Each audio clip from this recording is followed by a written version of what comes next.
Good afternoon. Welcome to the second class of ME 423 Machine Design. Today we'll be talking about mechanics review.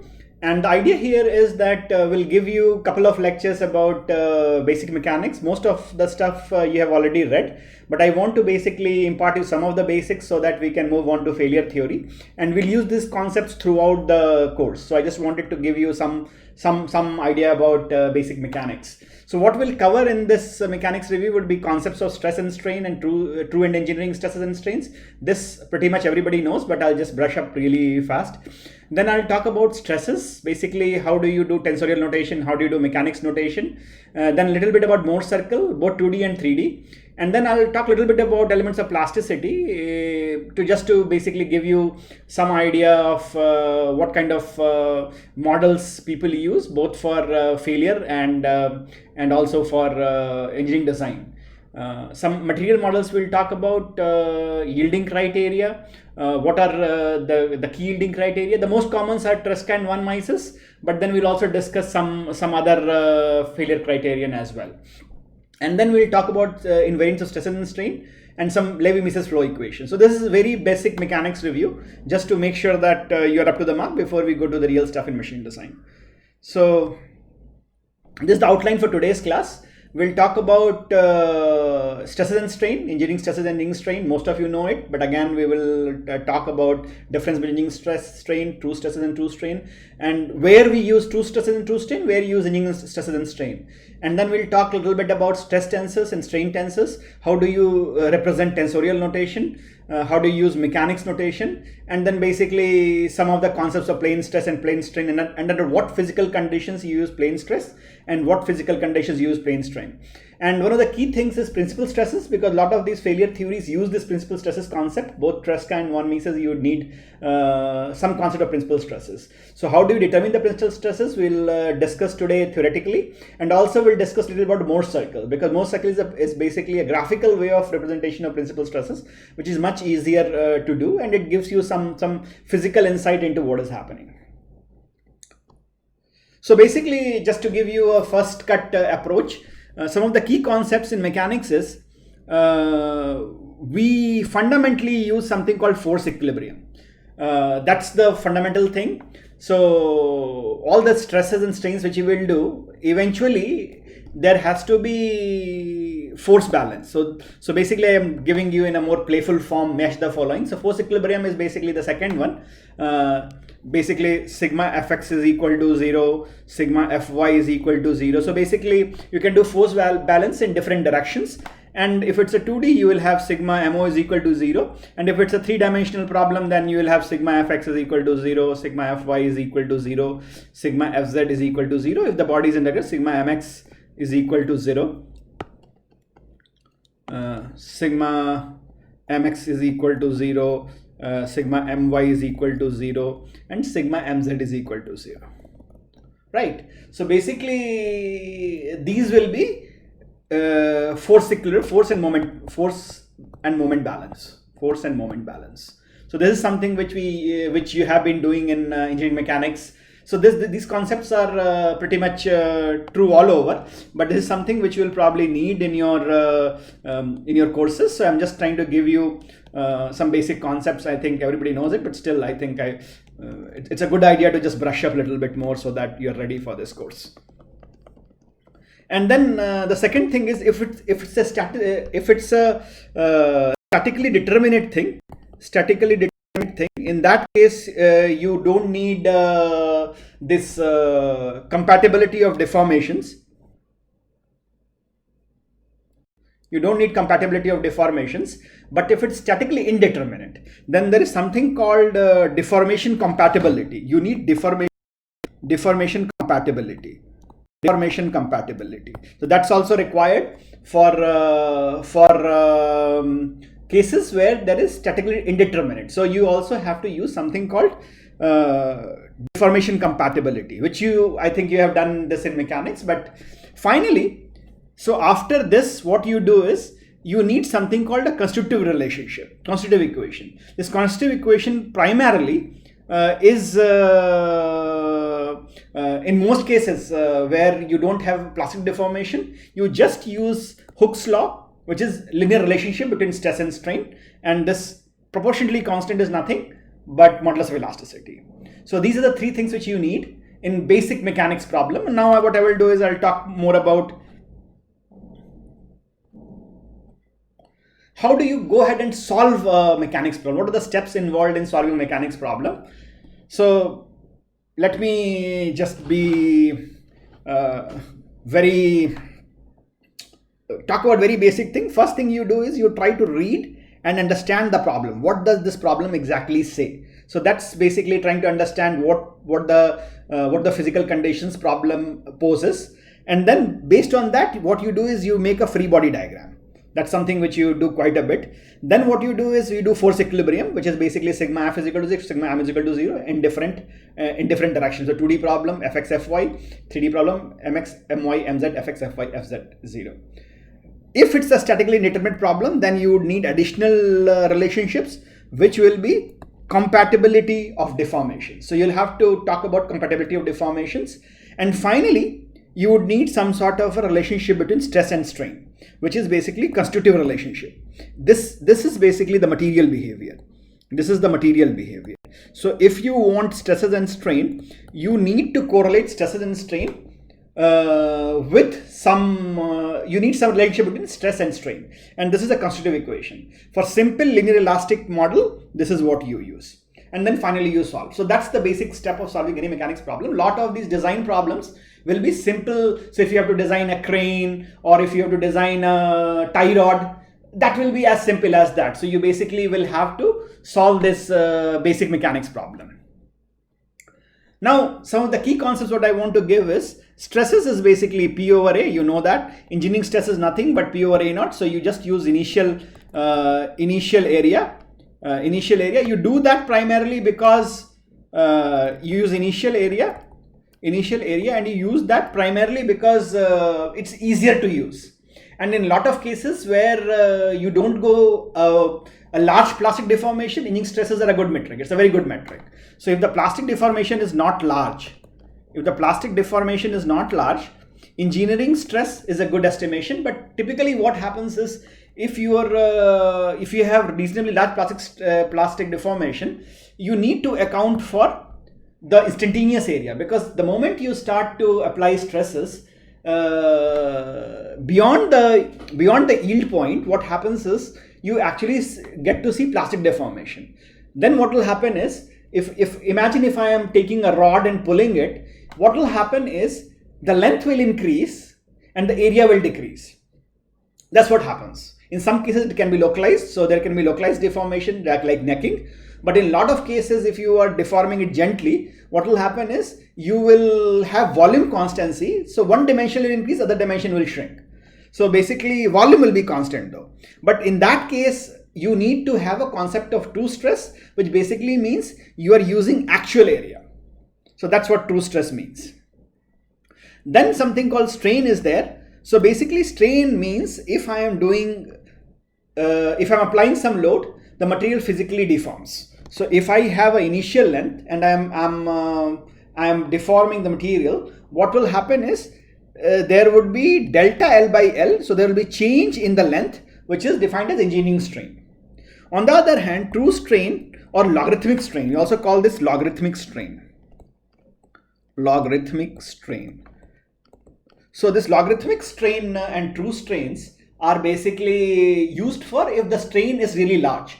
So most of the plastic deformation, if occurs, you would need a metric called true strain and not engineering strain. So if there is large deformation, so if you are trying to do forming or any such, so you probably would have done manufacturing where there is large plastic deformation. If there is large plastic deformation, you are supposed to use true strains and not engineering strains, because true strains is a better metric of large deformation. And then there's something called shear strain. Shear strain is nothing for a small thing. Shear strain is basically if you have, so shear strain basically means that if I have a body and I'm deforming the body, right? And if I were to mark nice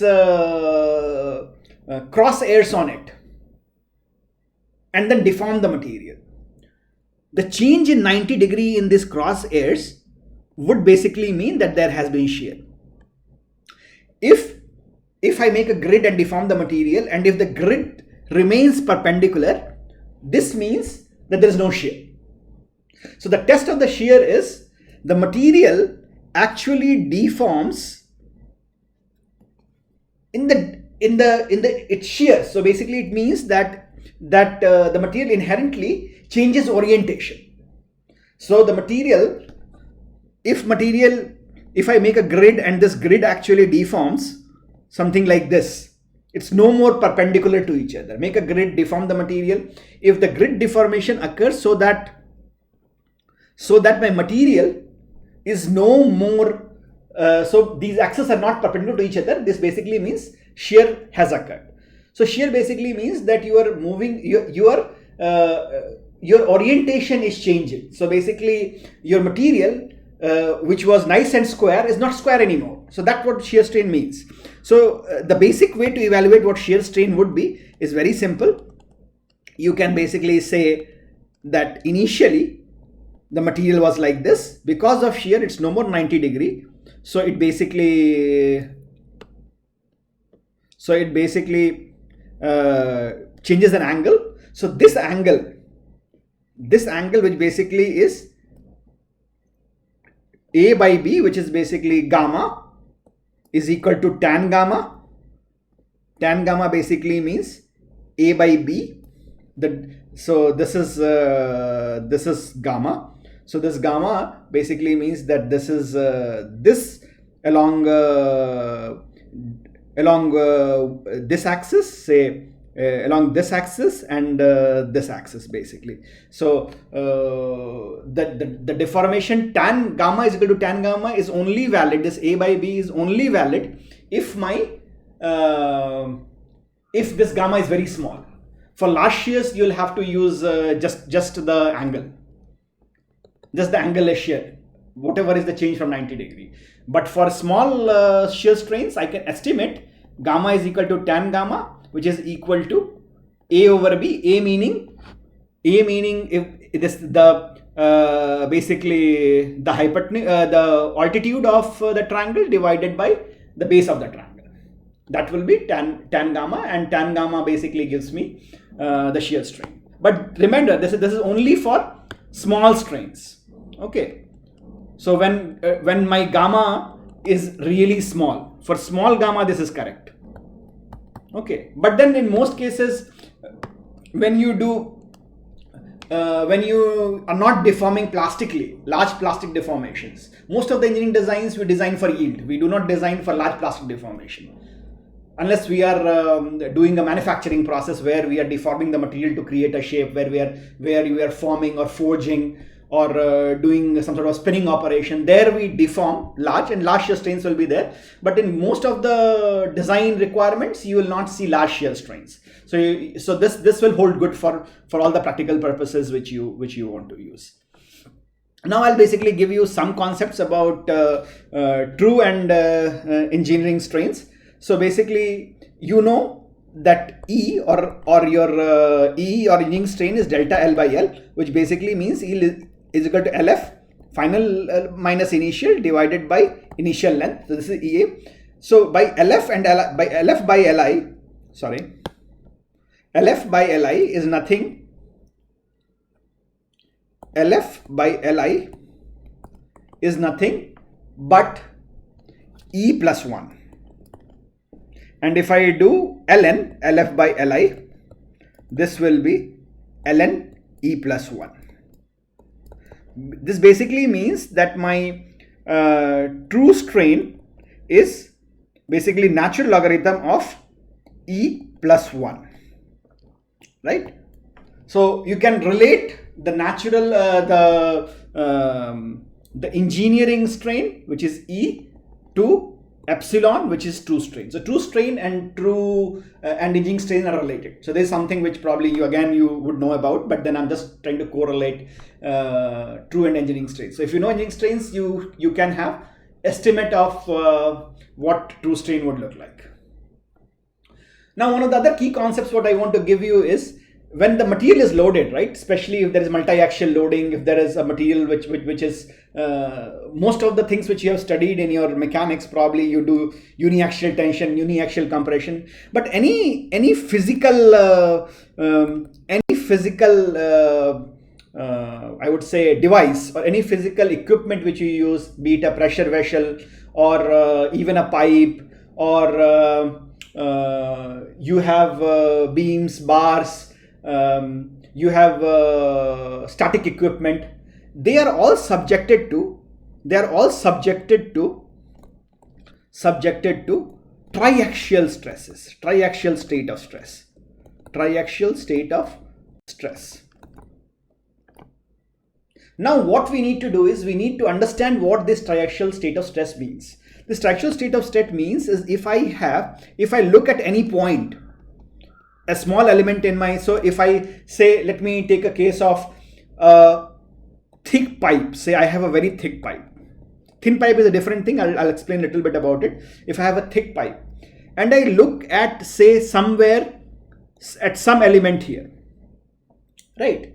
So this element basically would have stresses, right, in the hoop direction. Hoop meaning this direction, circumferential direction. So it will have stresses in circumferential direction. If I take a very small element, I can assume my circumferential is straight, right? If I take a very small element, I can assume that my circumferential stresses, I can assume it still to be Cartesian. That's the assumption I'm making. So there will be some stresses here. So let's say that sigma xx. And I'll tell you what sigma xx means. Why do I use two notations, x and x? And then there would also be something called, since this is a pressurized pipe, so the pipe, if I imagine if I have a cylinder, I close both the ends and pressurize it. So there would also be axial stresses. So that can be sigma y, that can be sigma yy, that can be sigma yy. And I will tell you why I'm using both notations, sigma yy. And if there is a radial stresses also in the radial direction, let's say that is sigma z. That will be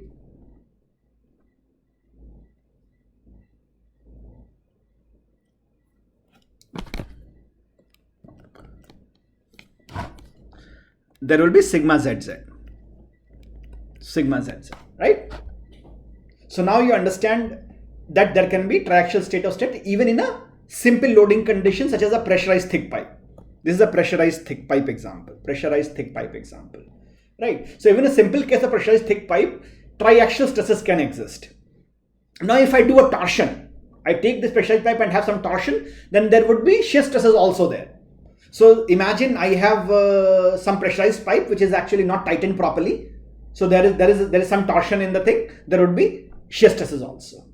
So depending upon what is my configuration, if there is a pipe which is the flange, there is some misplay in the flange is not tightened properly, there will be torsions also here.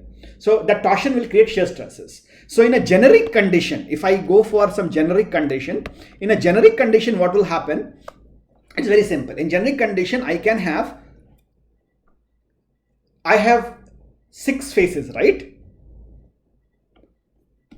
Face here, 2, right, left, front, back, top, down, 6 faces. All 6 faces will have stresses acting on it. And the stresses which will be acting on it will be, there will be 1 normal and 2 shear on each face. There will be 1 normal and 2 shear on every face. So the normal, say if I talk about sigma xx, now the notation basically there are 2 ways to write it. One is something called tensorial, where I use ij, and ij can vary between 1 to 2 to 3. And then there is mechanics notation. I think you guys have used both notations. I think you may have some idea of tensorial algebra if you would have done some continuum mechanics. If you have not taken continuum mechanics courses, probably you would have used mechanics notations. Sigma xx, tau xy. So basically in this phase, there will be 1 normal and 2 shear. So normal would be sigma xx, and sigma xx basically means that the force, the first subscript basically means the direction of the normal vector to the plane where so it's acting on all the planes, right? So what is the direction of the normal vector of the plane? The first one basically means direction of the normal vector of the plane. That's the first subscript. So sigma xx means it is basically acting normal to this face. So this will be the first one, talks about the normal, which I have shown just now. The second one is the direction in which acts. So A, the normal vector of the plane where it is acting. That's the first subscript. The second subscript would be in which direction it is acting. So if for normal stresses, both remain the same, but for shear they will vary.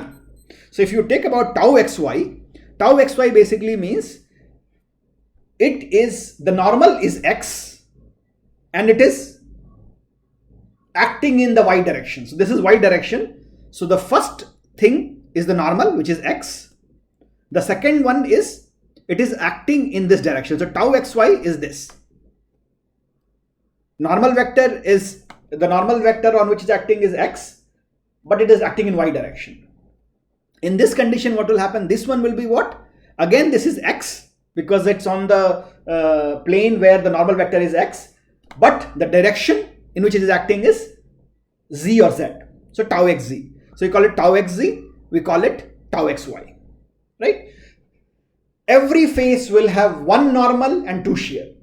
So this is like this, tau sigma xx, tau xy. So what I can do is, if I compile how many of this will act on a given face, and since this is in equilibrium, right?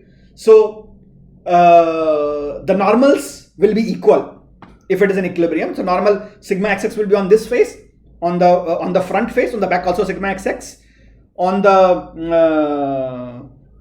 actually let me just say on the right and the left face in the x direction it will be sigma xx's. So sigma xx will be equal on both the faces, sigma yy will be equal on both faces, sigma zz will be open on both the faces. So there will be three normal components. There will be six shear components, namely tau xy, tau yx, tau yz, tau zy, and tau yz. Right? All combinations are there. Tau zx, sorry. Tau xy, yx, yz, zy.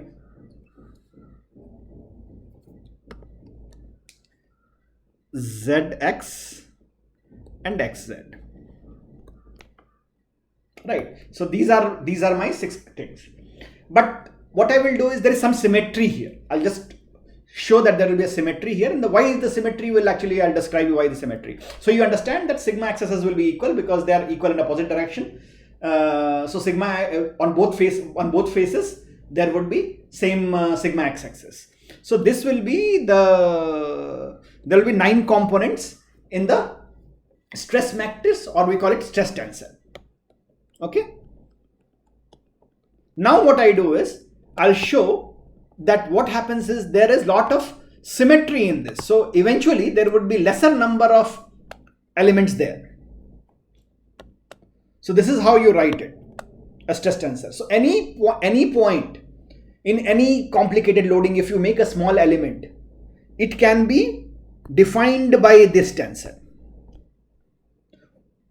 Any complex loading, it will be different at different locations, but at every point, at every small element, there would be this kind of a stress tensor. This is expanded tensorial notation. The actual tensorial notation is sigma yj, and there is the entire field of tensorial algebra in which you can do tensorial notations. Typically, if you want to do it longhand, it becomes very difficult for anything more than 2.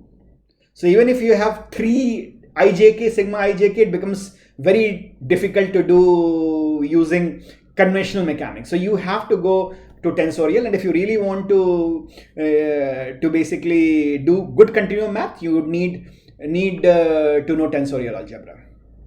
So typically what happens is, for this is a 3 to the power n, where n is the order of matrix, right? In this case, it is the sigma ij are indices. So we have second order, so you have 3.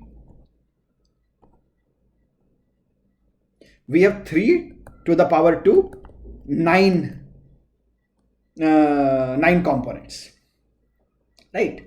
So what we are doing is a second order tensor, right? Now let me see what I talk about when I talk about symmetry and shear stresses. So we know that there is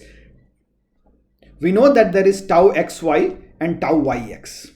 Now let's see where tau xy and tau yx act, right? So basically what happens is, if I see tau xy, where does tau xy actually act? Is tau x basically should be in x direction. So this will be tau xy, this is tau xy, which basically means so this is x, this is y, and this is z. So tau x is, the normal is x, the direction is y. So this is, sorry, so this direction is tau xy. Now what happens is, and there what have here tau yx will be, so shear, if I make a two-dimensional element, shear will act something like this: tau xy, tau yx. This is tau xy. If I basically look from top and just look at the shear, so this component, this is tau yx, which basically means it is, the normal direction is y, and the normal is y, and the direction of application is x. So this will be tau yx, and same thing will happen here also, in this direction and in this shear. So that's how shears operate.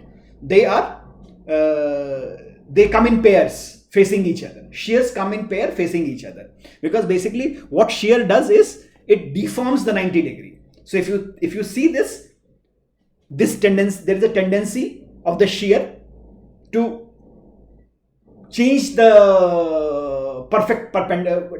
change the perpendicular. So this angular misorientation is created because of opposite movement of parallel layers. So this is moving, so this will move in this direction, this will move in that direction. That is shear. Shear is opposite movement in parallel directions.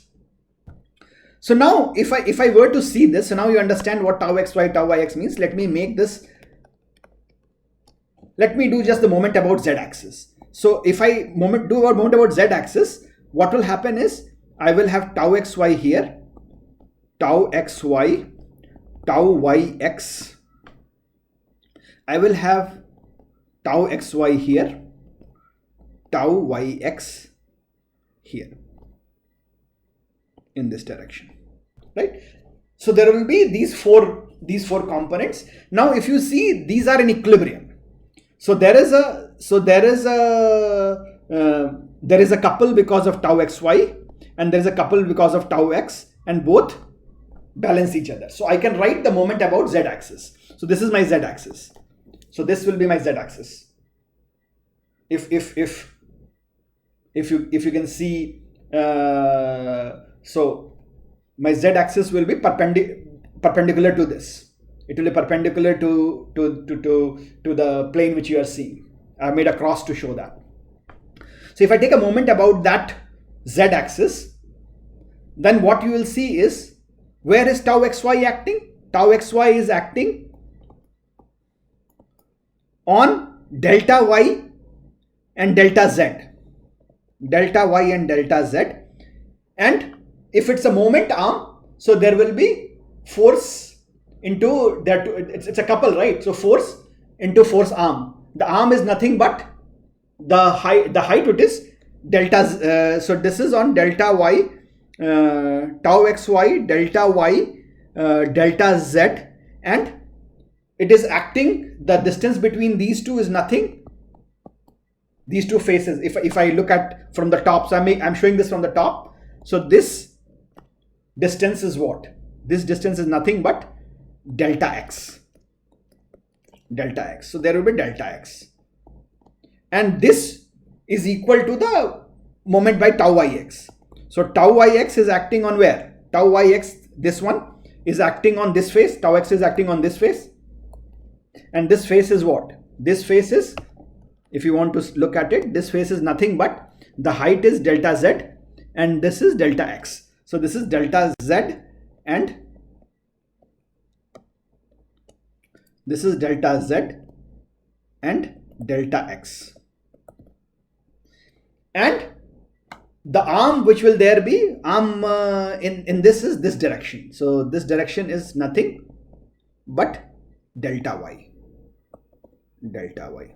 So the moment you do moment balance, it comes out to be that tau xy is equal to tau yx.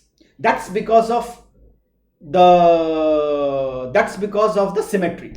So what happens is from 9, now you have only, from 9 you're left only with 6 components now, all the shear components. So there will be 3 normal and 3 shear, because tau xy becomes equal to tau yx, tau yz becomes equal to tau zy, and tau zx becomes equal to tau xz. Right, clear? So basically what is happening is I just showed you for one plane, but this is true for all the 6 set of shear stresses. There are only 3 remaining. 3 become equal. Okay. So now what happens is, if I want to say,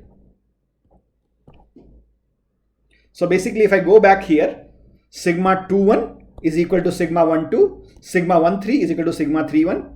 So these two are equal, these two are equal, and 2-3 and 3-2 are equal. These 3 are equal, right? Same thing I can say tau yx, this is equal to this, so it becomes a symmetric matrix. The symmetric, right? Now there is a concept of plane stress. So under certain conditions, I can base, so the three-dimensional thing which I have, under certain condition, this three-dimensional thing can become two-dimensional. And those two-dimensional things can be, the way we can understand is that there are 2 conditions. One is called plane stress, the other is called plane strain. And these basically mean that instead of representing the entire the 6 components of stress tensor, I can only do with 3. And I can show a plane stress like this. Plane stress meaning my sigma zz will be 0, tau xz will be 0, tau yz be 0. So now I can show the stresses by just a 2D element. So there will be sigma xx, and then sigma yy, and then there would be, if this is x, this will be tau xy, and this will be tau yx, and same thing on that side. So this thing can be shown by just a 2D element. Now I can use a 2D element itself. I can just use a 2D element instead of having a 3D element and have that 3x3 matrix with symmetric, of course. So you'll have only 6 components, but now you can do with 3. Why is it important is because under certain physical conditions, I can assume that plane stress condition exists. Now let me give you some physical examples. The physical example can be a balloon. If you have a balloon, you know, at the top, if you ignore if you assume gauge pressure, which basically means 0 pressure, basically because atmospheric pressure is everywhere, so I can assume that this does not have any the outer face of the balloon does not have any stress. So what will happen is, so then balloon will only have a biaxial state of stress because it's very thin and the top layer is stress free. We assume the atmospheric pressure is 0 because we cannot really have anything lower than that. That's there everywhere. So we assume that it is, we ignore atmospheric pressure, and anything which is pressurized from inside and very thin. So basically means that atmospheric pressure, we assume that there is no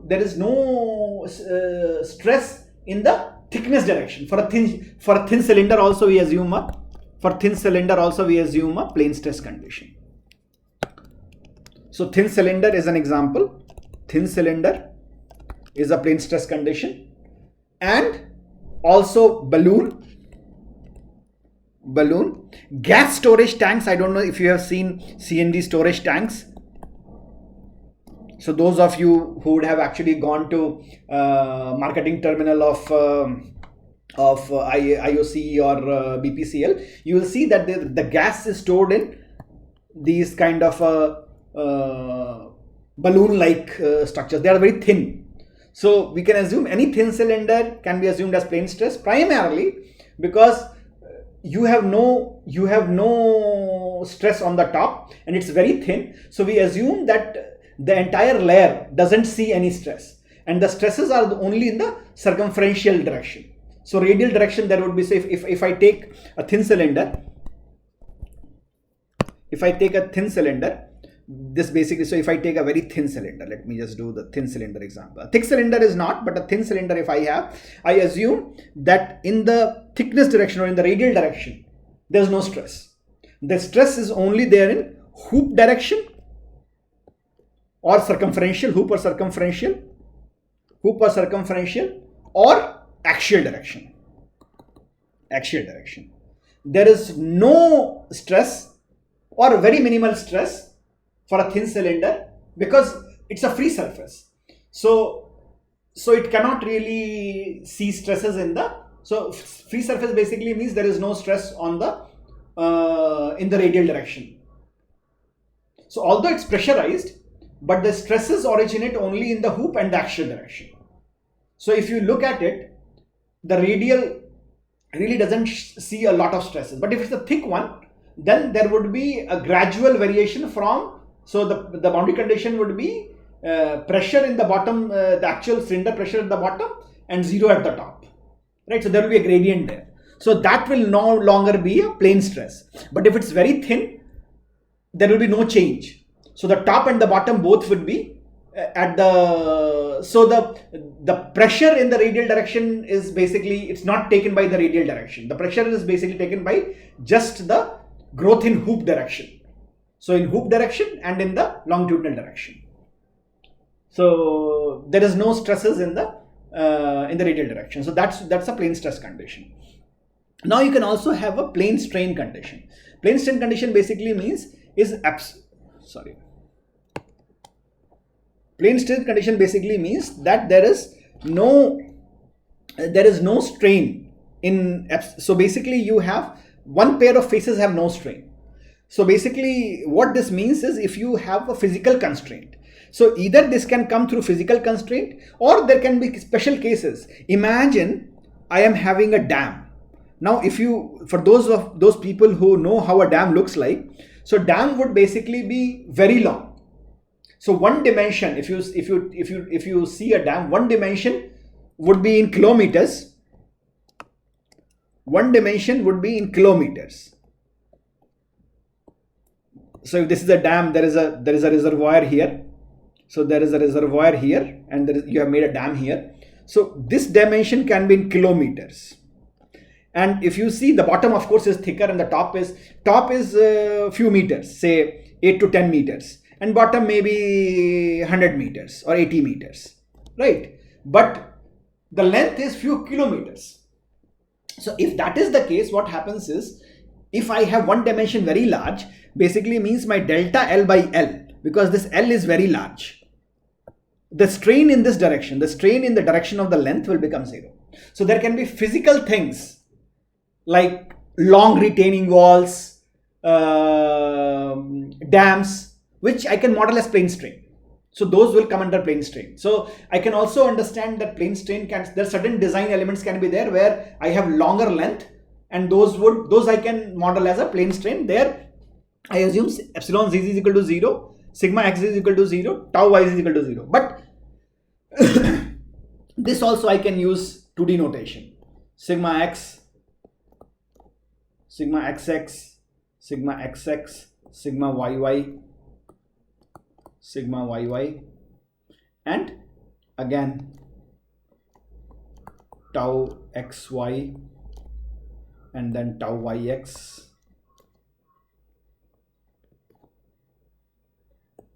Same thing.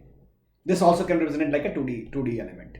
So the reason why I'm using plane stress and plane strain, because I can take a complicated 3D condition and simplify it to a 2D state, both plane stress and plane strain.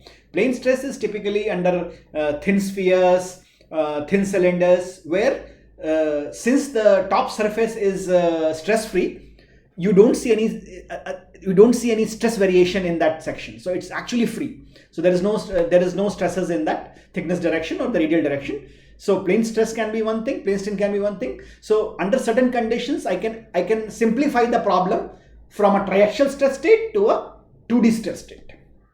That's why I use retaining walls, dams. They are actually they come under plane strain condition. Or material forming where I am doing constrained thing. So there is a physical constraint where I'm allowing the material to move only in one direction. So those will also be a plane strain kind of situation, right? So understand plane strain, plane strain. Now what I will do is I'll actually talk a little bit about 2D stresses at an angle. Now what happens is, if I apply, so let me take a simple condition. Even if I apply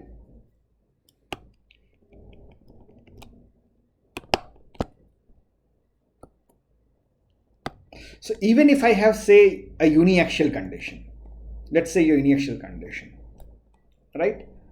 Do you think if I take a section like this, will still be uniaxial?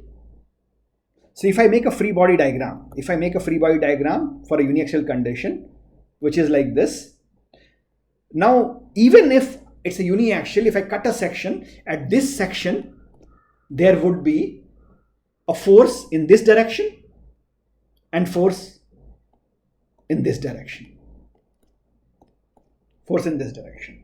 So from uniaxial, it will actually become biaxial, because the reason why I'm trying to show is that even I have uniaxial, but if I cut at different orientations, if I cut like this, if I cut like this, if I cut like this, there will be different stress state. So let me show you a small video, and I think it will make it clear that what basically I intend to say.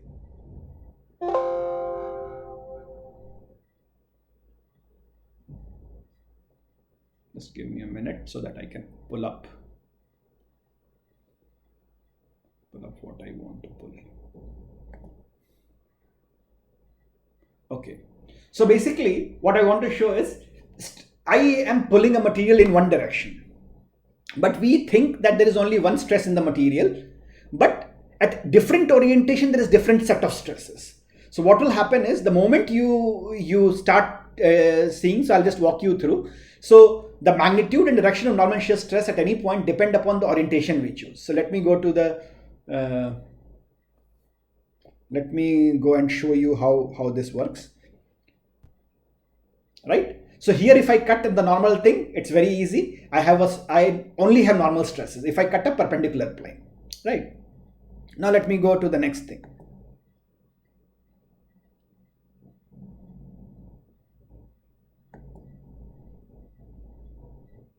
So it's a normal thing.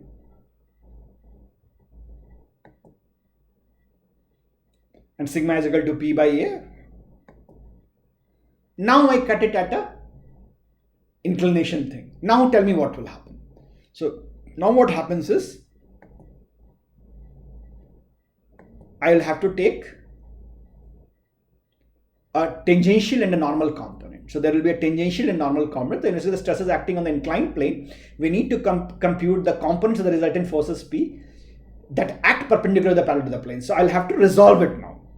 So the moment I resolve it, I will have so now I have a shear component in V and normal component in N. So now I have P cos theta acting in the normal direction and minus P sin theta acting in the shear direction.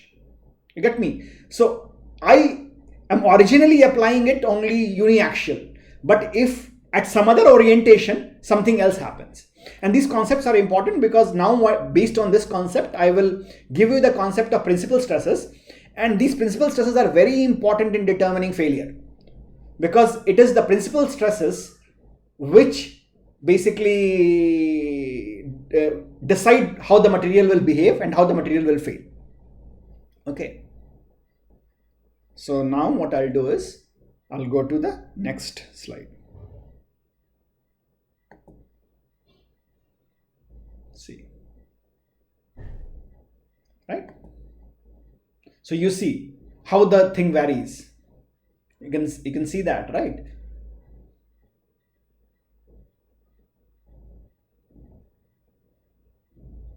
So cross-sectional area, if you see, let me just go ahead and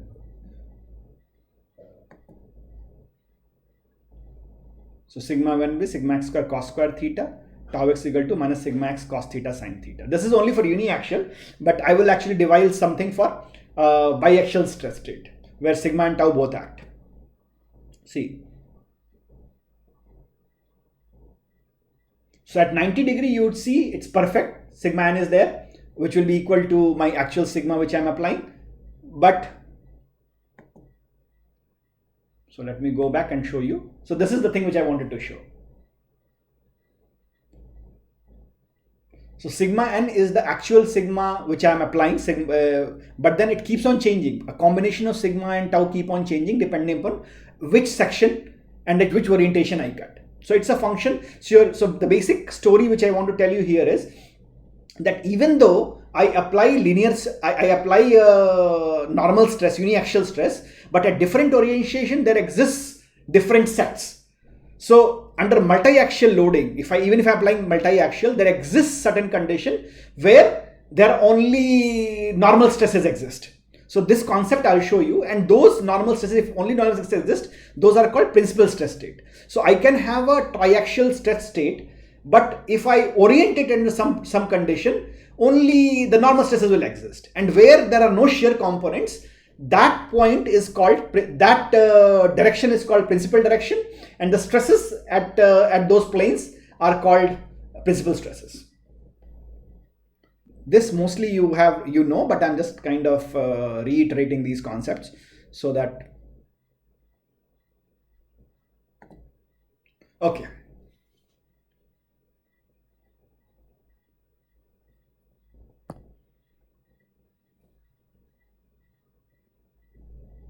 Just give me a minute.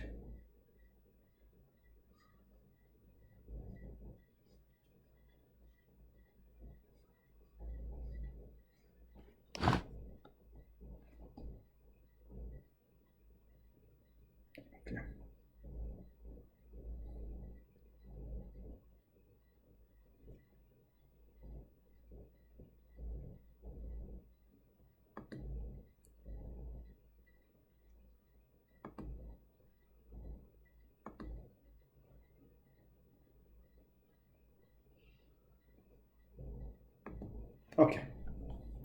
So now what I will do is, I gave you a simple condition for shear stresses on an inclined plane. This was very simple. So here what we will do is, we'll take a 2D condition where I have mostly like a plane stress kind of a condition, where I have components, where I have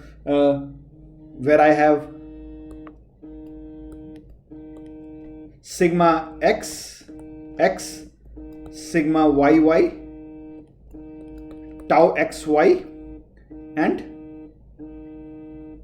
tau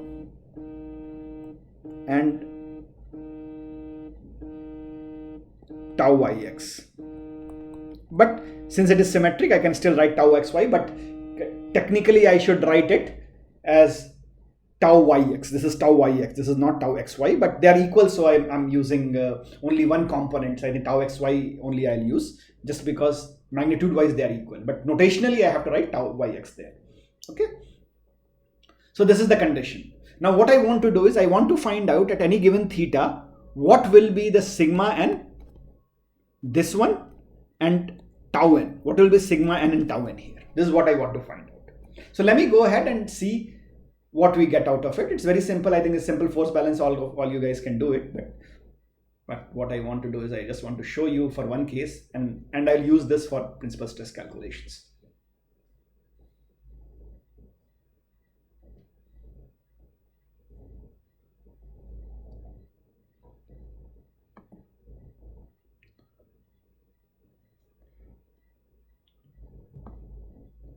Okay.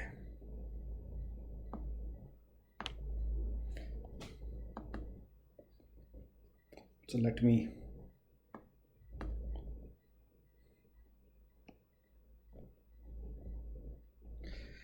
basically I have sigma x, sigma y, tau xy, tau yx. Now what I'm trying to do here is I'm just trying to find out the components here.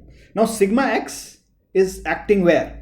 Sigma x is acting, so if this is my dA, right, if this is dA, right, and this is theta, what is here? This will be dA sine theta, and this will be dA cos theta, right? So force will be sigma x dA sine theta, and what component is acting here? So if you look at it, if I see this is theta, so if I'm trying to make the components in sigma n and tau n directions, so this will be, if I resolve the component of sigma x, I will get sigma x one direction in the tau direction, which is theta, and in the normal direction which I am trying to balance. So let's do force balance in normal direction. So normal direction, the component of this sigma x will be nothing but sigma x times dA sine theta times, this is 90 minus theta, this angle is 90 minus theta, so this will be again sine theta, sigma x dA sine theta times sine theta, because the component of sigma x on this direction is the cos of 90 minus theta, which will be sigma dA sine theta and sine theta. Now if I do sigma y, it will be sigma y dA cos theta times cos theta, again because if you see this is theta, so sigma y, this is theta, this is 90, again this will be theta. So sigma y in the direction of normal is sigma y dA cos theta, which is this side is dA cos theta, this side is dA cos theta, times cos component will give me the direction in the normal direction. So these two will be added, and similarly tau xy's component, if you see tau xy components, tau xy again dA cos theta, but it's in the opposite direction of sigma n. So if you take a component of tau xy, you will have one component in tau xy. If you see tau xy direction is this direction. So if you want to take a component, the component of this would be in the direction of in the direction of sigma n. So basically that will be in the direction of sigma n, so this will become negative. And again same thing, tau xy dA sine theta and cos theta for this, because if you look at this is theta, so this is 90 minus theta, and again in this direction if you see this theta and this is theta. So tau xy dA sine theta, cos theta will be there because the angle between this is theta. You do it and similar thing you will see. So that's something which you get. So if I do it right, basically what I will get it, sigma n times dA is equal to sigma x dA sine theta,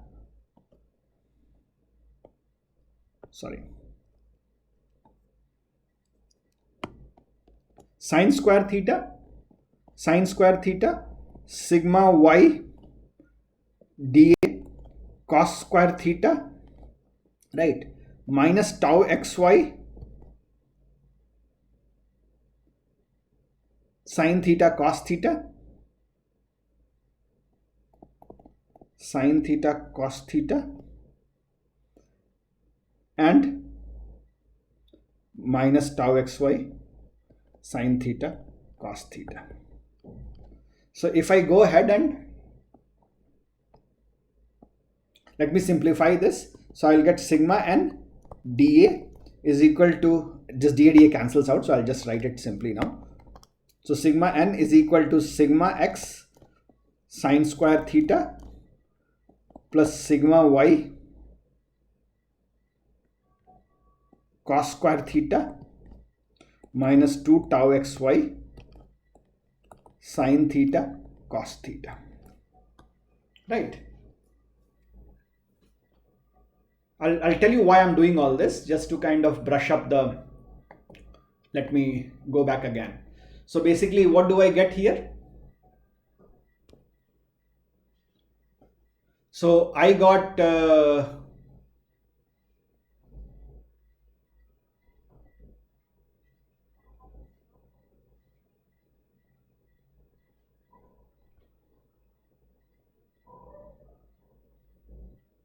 sigma x dA sin theta cos theta. So this is what I'll get. If I go ahead and do this, I'll get tau, the previous one. So I'll get sigma x square sin square theta, sigma y square cos square theta minus 2 tau xy sin theta cos theta. This is what I got for sigma n.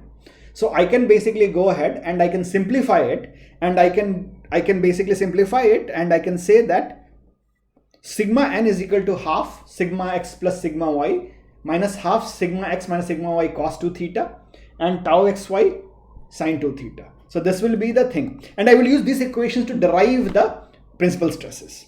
Similarly, what I can do is I can also find tau nt.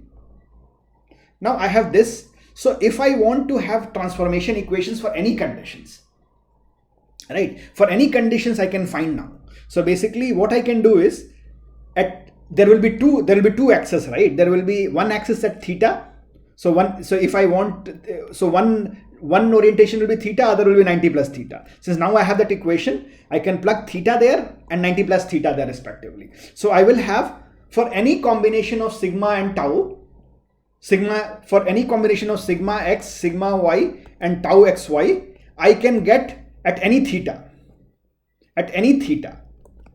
or at any orientation, I can get the equation sigma x and sigma y.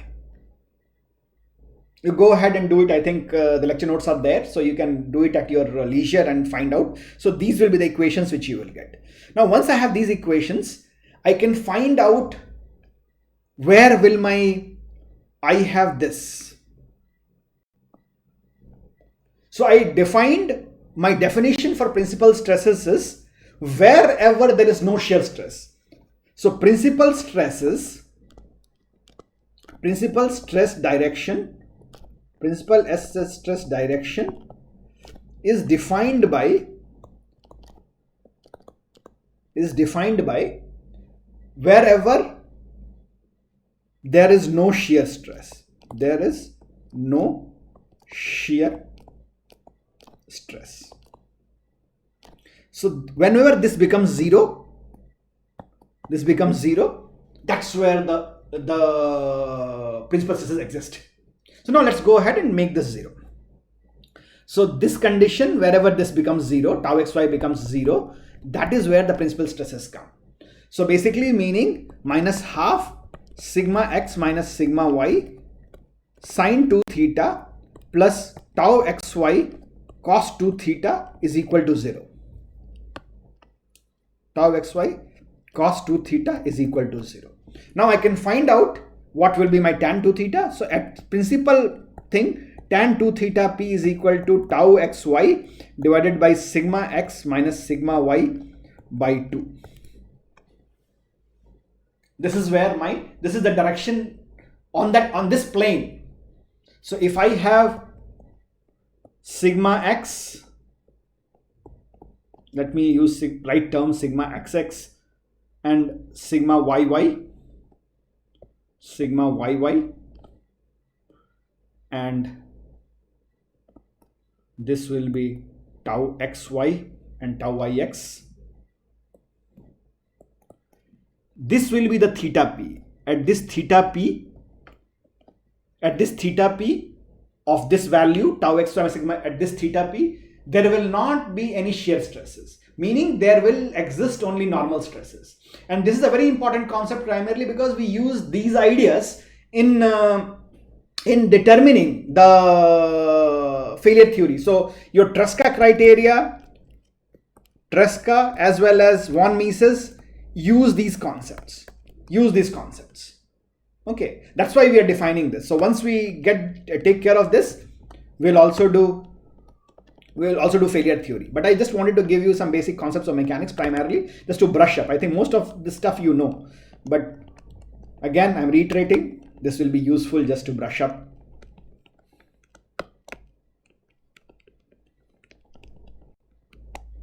Okay, so if I know tan theta p, I can also find sin theta p, cos theta p. You guys know 1 plus tan square theta is equal to sec square theta. You inverse it, you get it. So this is very easy for you.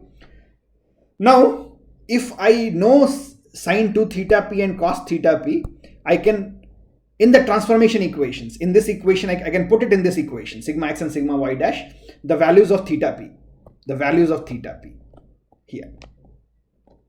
And out comes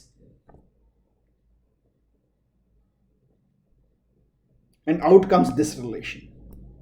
These are the principal stresses. So principal stresses sigma 1 and sigma 2 actually say that it is sigma x plus sigma y by 2 plus minus sigma x minus sigma y by 2 plus tau xy square. And if I want to find out what will be the maximum shear stress, I know that tau xy is this. So maximum shear stress value will basically, so I can find out what will be by differentiating d tau theta by d tau by d theta. I can find out what will be my location where maximum shear will occur and what will be the magnitude. It turns out the magnitude is this. And I'll also show you a graphical way of determining this, which is called Mohr circle. So basically my tau max turns out to be this. So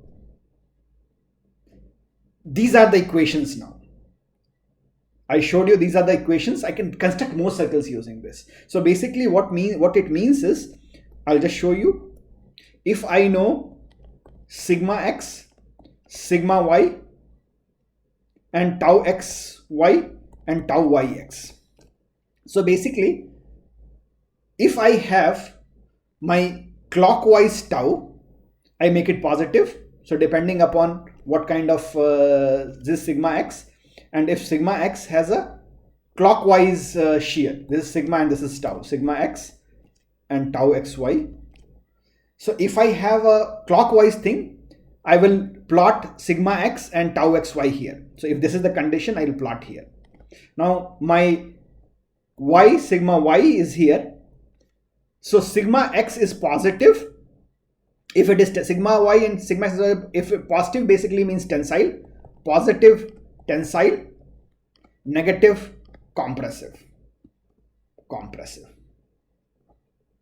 negative compressive. So for sigma, the sign is this is positive, meaning tensile. Positive meaning tensile.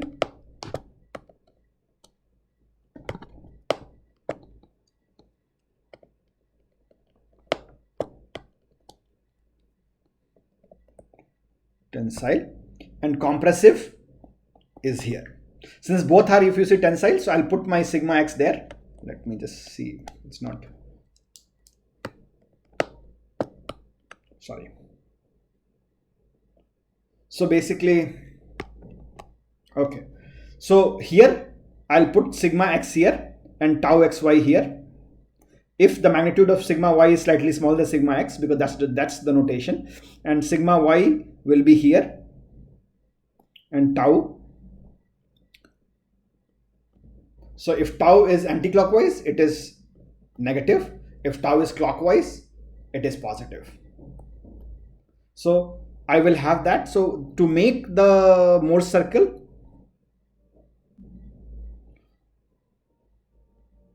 so basically I set sigma x, and so this is, I do sigma x and tau xy. Here it is positive, and this is sigma y and tau xy. It is anti-clockwise. It is anti-clockwise. So this will be sigma y and tau xy here. You basically join this, and so your center will be nothing but, what will be the center point here?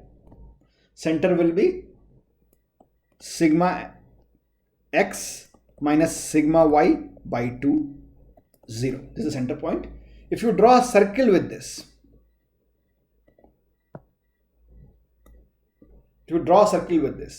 this location, these two locations, this will be sigma 1, this will be sigma 2. This is the point.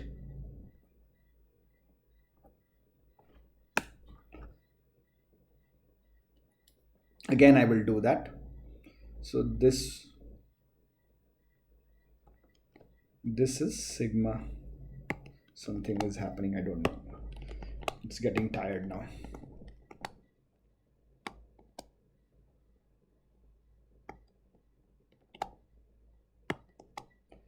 Okay, I have a nice video, so what I will do is, let me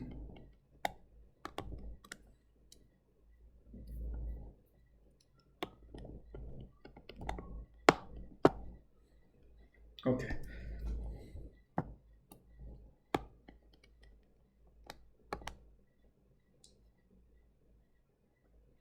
So what I will do is, let me just, the pen is not working, so I'll have to go back to some cool stuff. Let me just show you a nice schematic of Mohr circle, how it is done. But you got the gist how it is done.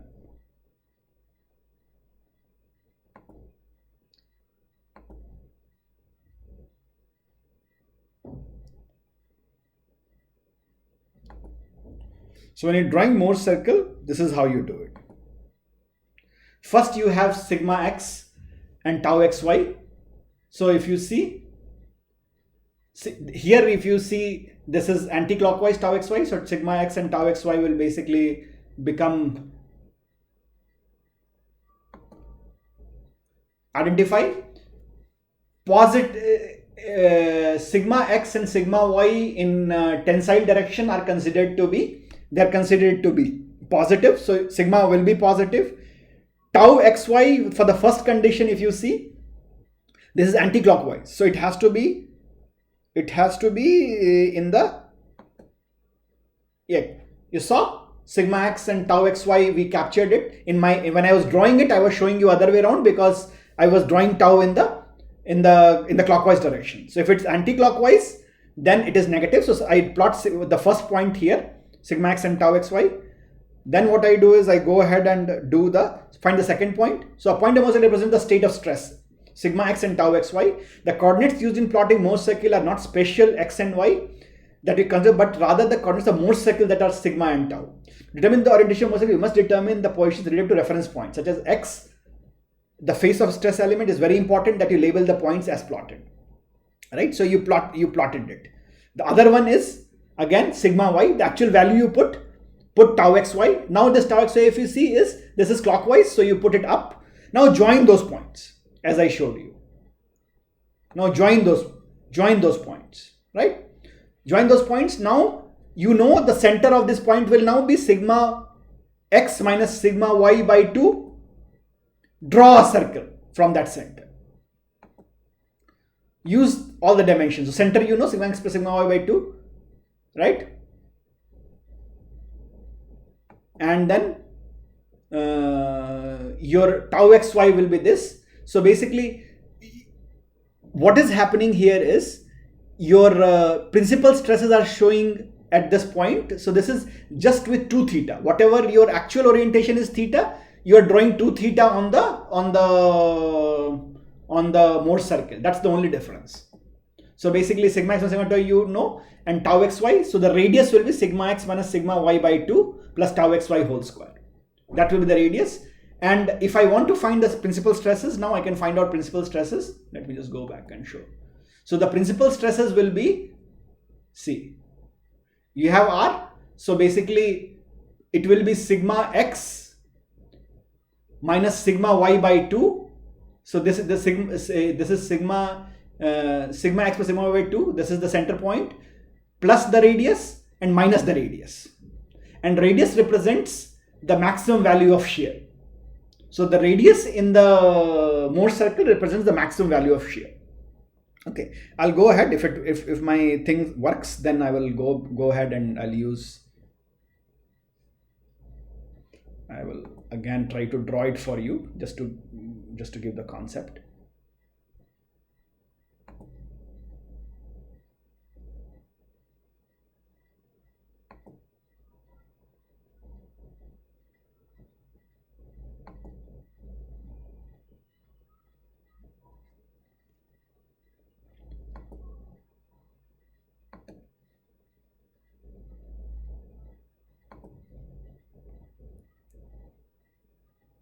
Let me see if my pen works. Yes, it is back to working. Gets tired after a while. Okay. So what I will do is I will actually go ahead and draw a Mohr circle to give you more clarity.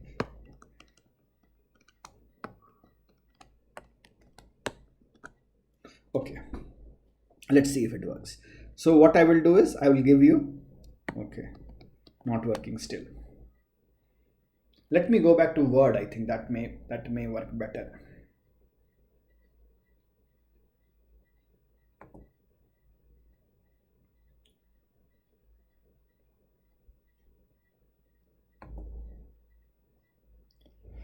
Okay, this may be better. Yes, it is better. PowerPoint is now tired. So this is, say, I have something like this. This is sigma x. This is tau xy. This is sigma y. This will be tau xy here, sigma y. This will be again. So this will be tau xy. This will be tau yx. Tau yx, tau yx. Right? Now this is the configuration. Sorry. Let me go back. This is the configuration. So when I have to draw, you saw that nice video, right? You can go ahead and remember. I think you know all this. But what I will show is, so I have these two axes. This is sigma axis. This is tau axis. The notation is that if I have tensile, assume my sigma x is greater than sigma y. That's I'm assuming. We have to put the exact, whatever is the number you have to put there. So tensile is positive. In shear, clockwise is positive. Clockwise is positive. This is what I am using. This is not cast in stone. Okay. So now what happens is, this is anti-clockwise. So this is clockwise. So my sigma x and tau x will lie here. Sigma x and tau xy will lie here. My sigma y, let's assume, and tau xy is same. So this will be actually similar thing, about same. So this tau xy will be equal. This will be equal to this. So I do this.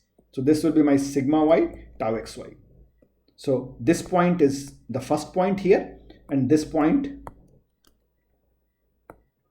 is here, my sigma y. So these are the combinations. Now what I do is I go ahead and join this. So if I see this distance is nothing, this distance is nothing, but this distance is sigma x minus sigma y by 2, and this distance is sigma x. From here, this is sigma y, right? So this is sigma x minus sigma y by 2 plus sigma y, which is nothing but sigma x plus sigma y by 2 and 0, right? So this will be there. So now I have the center point. So what I do is, and I know that this distance and distance is same. So I can draw a circle from here. So take this center and draw a circle from here. I'm doing a very crappy job of it, but assume that I'm drawing a circle. Okay. So this will be my sigma 1 and this will be my sigma 2. And if you want to check, it will come out to be very easy. This is basically sigma x plus sigma y by 2 plus r, and sigma 2 will be minus r. And what this r would be, because this is r, right? The same r is this, we are drawing a circle. So sigma, sorry, okay. This looks very nice. I don't know what I did. Let me undo it. Okay, no, done. Okay. So this radius is nothing but, if I want to find this radius, is nothing but sigma x minus sigma y by 2, which is this distance, plus tau xy, which is this is tau xy plus tau xy whole square. So this is basically just Pythagoras theorem. This is tau xy, and this distance is sigma x minus sigma y by 2. So basically the radius will be sigma x minus sigma y by 2 whole square plus tau xy whole square, radius square, and radius will be nothing but, so let me just go ahead and make it slightly clean.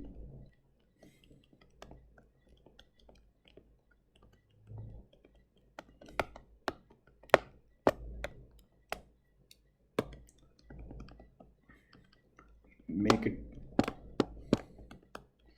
gets tired after a while, this. Okay. So this distance is nothing but sigma x minus sigma y divided by 2, this distance, and this is tau xy. So you basically do the simple thing, and these are the normal and shear stresses, right? So now what we'll do is we'll go ahead and almost finish this thing.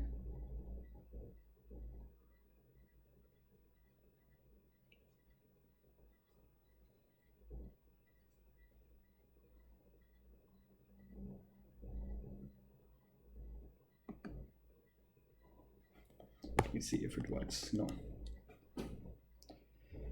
Okay, we discussed this, and these, what if you see, if this pipe actually fails at 45 degree.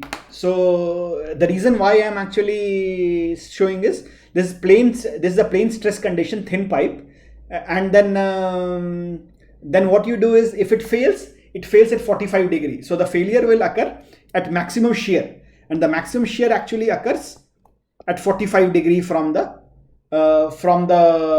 normal stresses. So basically in this condition, what will happen is, this pipe is something like this. There will be hoop stresses and axial stresses, and the failure will actually occur, if you see, this is actually 45 degree, because it fails at maximum shear. So whatever I have taught you is actually useful, okay, because metals fail in shear typically, and brittle material, if you see, if I take I'll actually show you tomorrow. I'll bring you a chalk and I'll show you when we meet in the class. A chalk will always fail at 45 degree because a brittle material always fails in tension. Brittle material fails in tension. So if I take a chalk and break it, the chalk will break something like this. Exactly. With this, I stop. So this is ductile material. This is ductile. This is brittle failure. And all the theory which I have taught will be useful in design. So you can use these concepts in design. So with this, I stop. Thank you very much. And we'll meet in the class to discuss more.